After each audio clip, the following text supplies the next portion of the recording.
Um, anyway, this is basically, I'm reporting a bit on some of the research I've done in the Middle East regarding local Arabic churches and their response to the Syrian refugee crisis, where I've been working intermittently for the past 5 years. And it does have to do with some of the topics that we had today in the session regarding trauma. But we kind of know the global refugee statistics. The interesting thing is that 85% of refugees live in developing countries, so there's strained resources to begin with, and so the kind of research question is, what is the local faith community's response, namely the Christian church's response to those refugees that have been flooding into their country? And this is actually part of the EMS paper I presented in Dallas, and was published in the compendium for the Evangelical Missiological Society in 2018. But I think when crisis hits, like refugee crisis, the inability of governments to meet the needs is a major factor. The international development community, I work with the Faith Initiative of the World Bank Group in dealing with multilateral organizations and their inclusivity for Christian organizations and faith-based organizations. And then the recognition of the localization of aid, because aid has been misappropriated during crisis situations. So they're actually realizing that Christian and other faith-based organizations are a good place to localize aid. And then we can see that the refugee response, because of the religious renewal at the periphery, and especially the burgeoning church, has been a resource for mitigating the effects of crises like the refugee crisis. And this guy named James, and I can send you the paper, he talks about the value added of faith-based organizations being efficient service, sustainable presence, valued by the poorest. And there's research to say that the poor preferentially go to health facilities and faith-based organizations because of the care that they receive. That it's an alternative to the secular, and it does elicit voluntary service, and we'll talk a little bit about that in the research that I did in the Middle East, and that faith-based workers can be advocates for those in civil society for aid. But also, James says that the other value added is spiritual teaching, hope, meaning, purpose, and transcendental power, which are a lot of the spiritual contributions that have been recognized even among non-Christian researchers. So in the primarily about the Middle East refugee crisis, because of the Syrian refugees are the largest, 6.3 million, 80% have gone to Jordan, Lebanon, and Turkey. And this was about a year ago or so. The statistics might be different, but 93% do not live in UN-administered camps. Wow. And 87% are Muslim faith, of course, which is a known. But the Christians within the Middle East have been a minority group, but obviously have had a presence for 2 millennia. So the response from the local Christian churches we'll look into a bit here. So as you know, the majority of the movement has been to Lebanon, Turkey, and Jordan, mostly because of their proximity. But those are countries that are already strained with resources and have difficulty maintaining their own livelihoods as it is. The devastation that was in Homs, Syria, and many of the cities that the refugees that we treated were coming from is just absolutely devastating. Creating orphans and widows, and a refugee response that the church had the opportunity to meet. The anguish, the affliction and the anguish of the soul. This child was firebombed, and then this other girl lost her father in a raid and had to flee in the middle of the night and had been profoundly depressed. And some of the talks that we had in the main session were about trauma healing. And this doctor that was my translator was himself a Iraqi refugee from fleeing Iraq because of the persecution of ISIS. So there's already a weak economy in Jordan, and the Christian population has been reduced from 30% in the 1930s to 2.2%, according to my statistics. Mostly that was attrition to the West. So you have this missiological idea that there's attrition of Christians, and then it loses their capacity to serve the local needs of the congregation. And so the church has become like this defensive and protective posture. And the refugee crisis has challenged the church to move from defensiveness and a protective posture to an outreach posture. And it's been a challenge and a stretch for them. But I think what we found is that the partnerships that have developed, and I'll talk about a partnership between an American church, an indigenous church planting organization that I can't mention, and a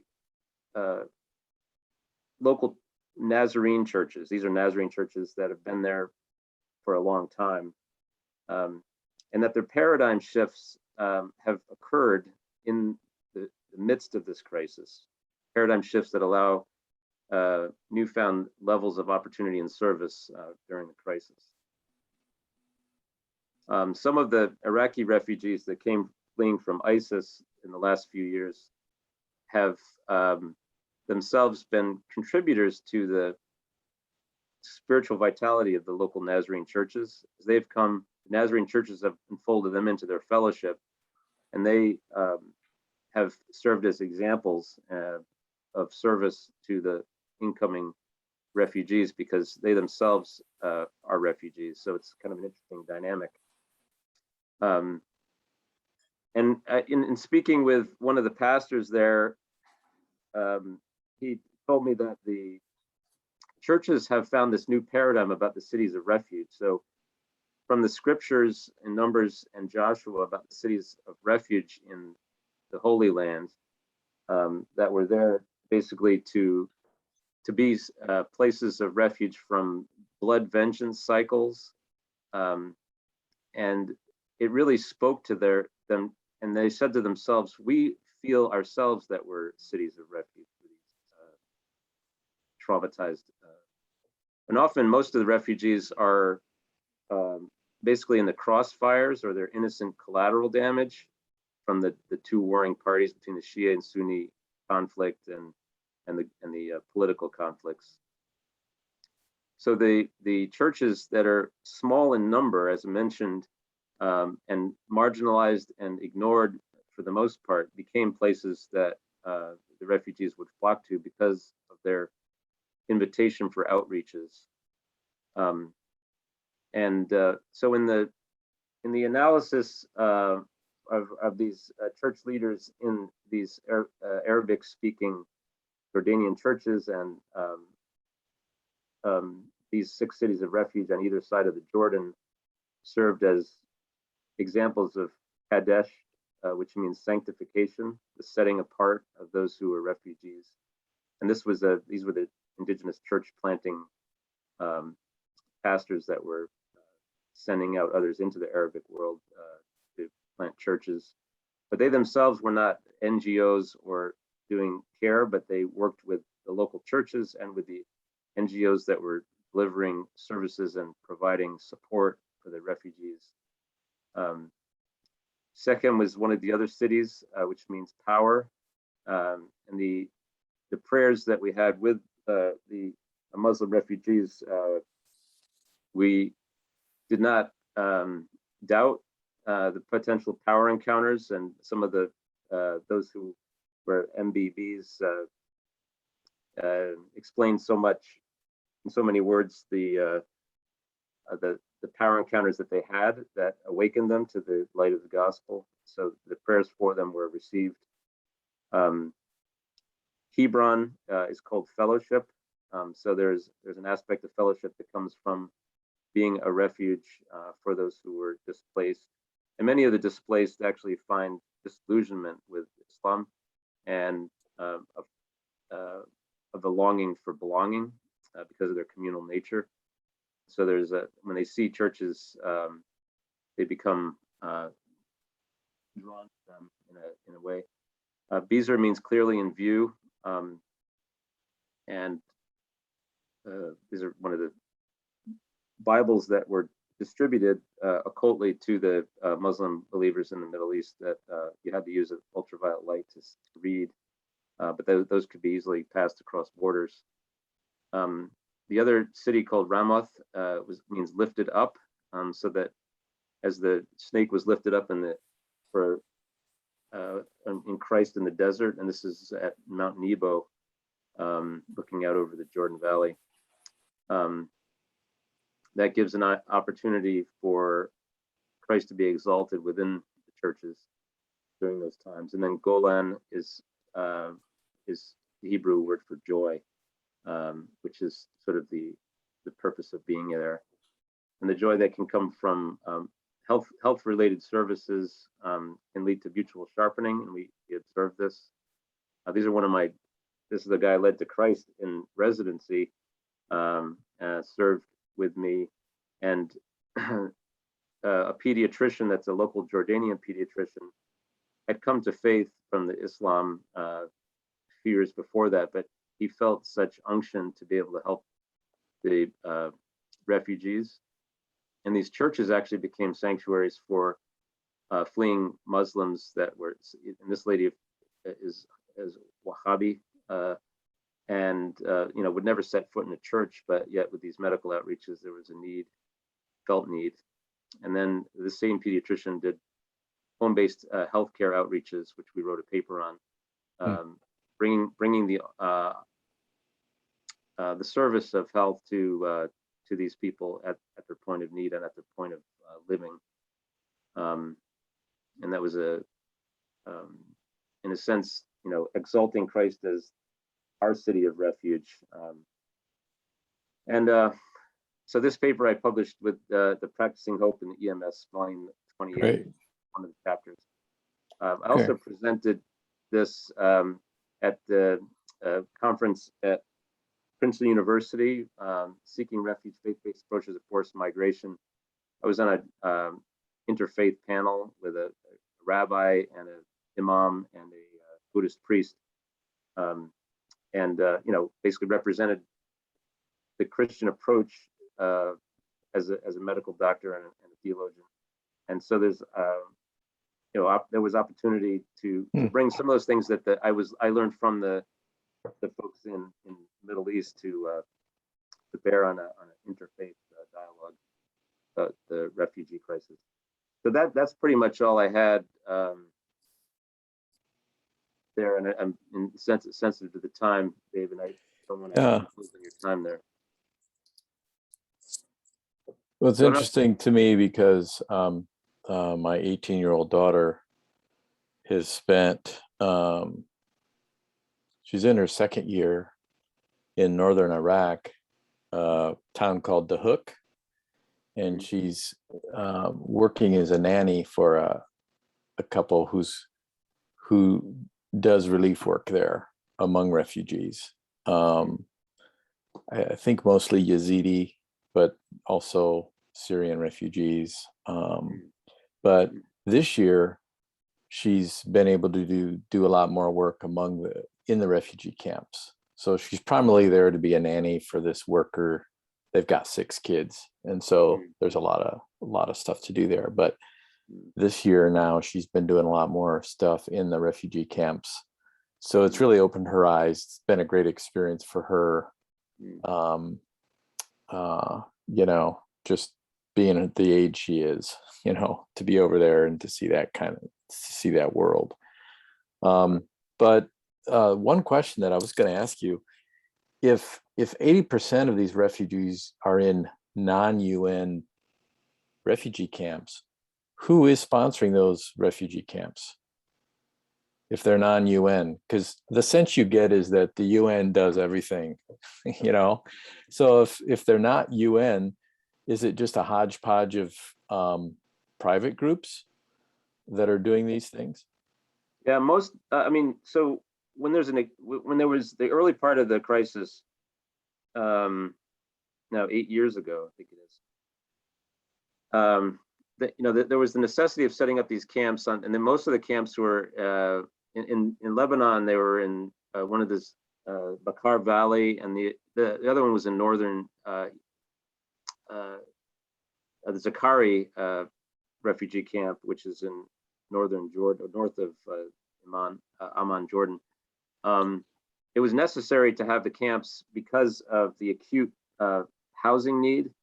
But once the camps were no place to really live, and most people realized that. So what the Syrians ended up doing is, it's not that they went to a different camp, it's just that they the city.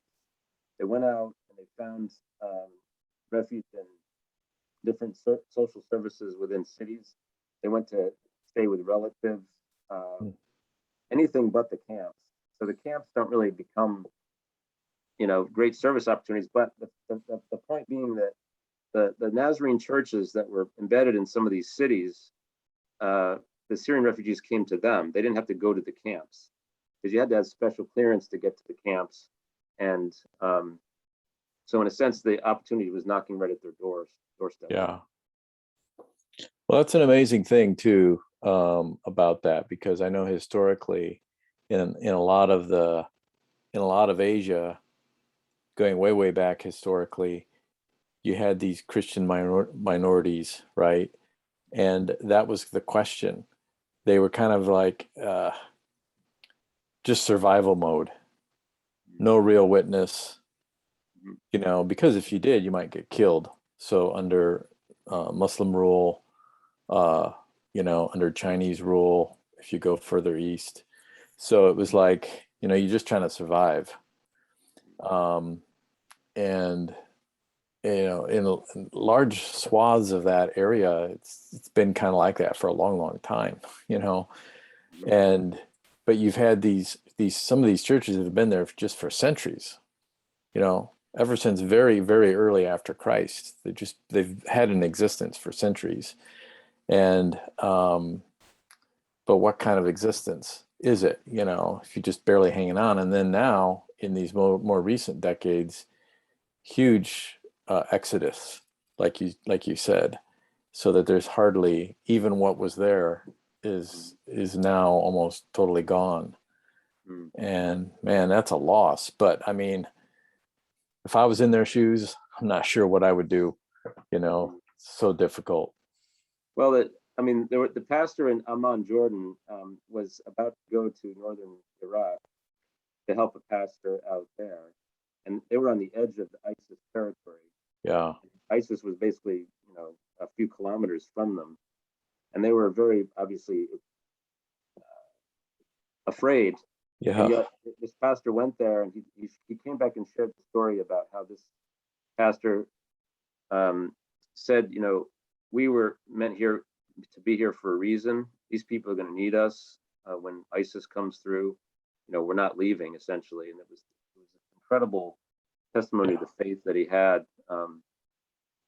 And I think that the international response, the refugee crisis has created more of an interest on part of Westerners to be able to engage in a refugee relief.